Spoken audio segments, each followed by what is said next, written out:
Social democratic party of India ಪ್ರತಿ 3 ವರ್ಷಗಳಿಗೊಮ್ಮೆ ರಾಷ್ಟ್ರೀಯ ಪ್ರತಿನಿಧಿ ಸಭೆಯ ಮೂಲಕ ರಾಷ್ಟ್ರೀಯ ನಾಯಕತ್ವವನ್ನು ಆಯ್ಕೆ ಮಾಡ್ತದೆ.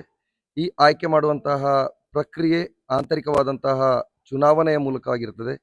ಈ ಒಂದು ಚುನಾವಣಾ ಪ್ರಕ್ರಿಯೆ ನಡೆದು 2 ದಿನ ಇಲ್ಲಿ SDP ಯ ರಾಷ್ಟ್ರೀಯ ಪ್ರತಿನಿಧಿ ಸಭೆ ಜರುಗಿದೆ. ಹೊಸ ನಾಯಕತ್ವದ ಆಯ್ಕೆಯೂ ಕೂಡ ಆಗಿದೆ. ಈ ಒಂದು ಕಾರ್ಯಕ್ರಮವನ್ನು ಮಂಗಳೂರಿನಲ್ಲಿ ಸಂಘಟಿಸಲಿಕ್ಕಿರುವಂತಹ ಕಾರಣ ಏನು ಅಂತ ಹೇಳಿದರೆ, ಖಂಡಿತವಾಗಿಯೂ ಪಕ್ಷ ಇಂತಹ ಕಾರ್ಯಕ್ರಮಗಳನ್ನು, ರಾಷ್ಟ್ರೀಯ ಮಟ್ಟದ ಕಾರ್ಯಕ್ರಮಗಳನ್ನು ಒಂದೇ ರಾಜ್ಯದಲ್ಲಿ ನಡೆಸುವುದಿಲ್ಲ.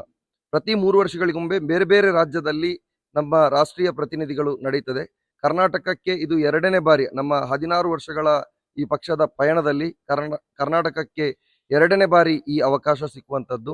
ಇದಕ್ಕಿಂತ ಮೊದಲು ನಾವು ನಮ್ಮ ರಾಷ್ಟ್ರೀಯ ಪ್ರತಿನಿಧಿ ಸಭೆಯನ್ನು ಕರ್ನಾಟಕದ ರಾಜಧಾನಿಯಾಗಿರ್ತಕ್ಕಂತಹ ಬೆಂಗಳೂರಿನಲ್ಲಿ ನಡೆಸಿದ್ದೆವು. ಈಗ 6ನೇ ರಾಷ್ಟ್ರೀಯ ಪ್ರತಿನಿಧಿ ಸಭೆ ನಡೆಸುವಂತಹ, ಅದರ ಆತಿಥ್ಯ ವಹಿಸುವಂತಹ ಒಂದು ಅವಕಾಶ ಮಂಗಳೂರಿನ ಕಾರ್ಯಕರ್ತರಿಗೆ ಸಿಕ್ಕಿದೆ. ಮಂಗಳೂರಿನಲ್ಲಿ ಯಥೇಚ್ಛವಾಗಿ SDP ಬೆಳೀತಾ ಇದೆ.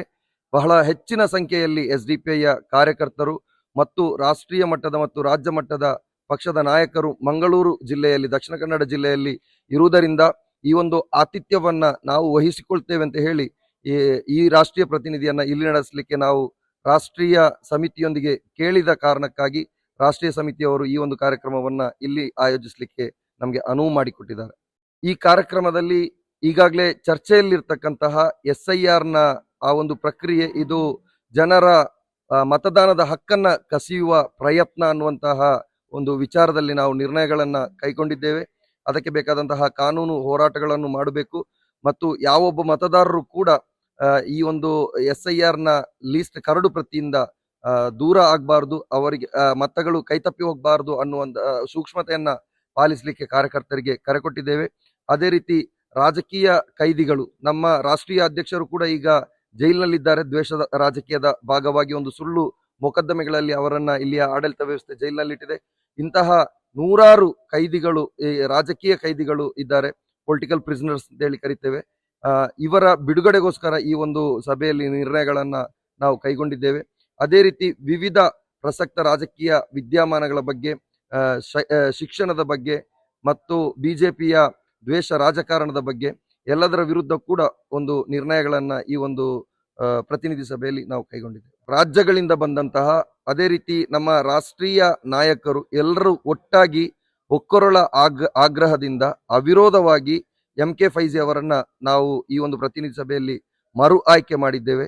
ಯಾಕೆಂತ ಹೇಳಿದ್ರೆ, ಈಗಾಗಲೇ ನಾನು ಹೇಳಿದ ಹಾಗೆ MK ಫೈಜಿ ಅವರನ್ನ ಒಂದು ಸುಳ್ಳು ಮೊಕದ್ದಮೆಯ ಮೂಲಕ ಆಗಿರ್ತದೆ ಇಲ್ಲಿ ಅವರನ್ನ ಬಂದಿಖಾನೆಯಲ್ಲಿ ಇಟ್ಟಿರುವಂತದ್ದು. BJPಯ ಈ ಒಂದು ದ್ವೇಷ ರಾಜಕೀಯಕ್ಕೆ ಸವಾಲೊಡ್ಡುತ್ತಾ ನಾವು ಯಾವತ್ತೂ ಕೂಡ ಎದೆಗುಂದುವವರಲ್ಲ. ನಮ್ಮ ರಾಜಕೀಯ ನಡೆ ಇದೇ ರೀತಿ ಮುಂದುವರಿತದೆ. MK ಫೈಜಿ ಅವರು ಯಾವುದೇ ತಪ್ಪು ಮಾಡಿಲ್ಲ.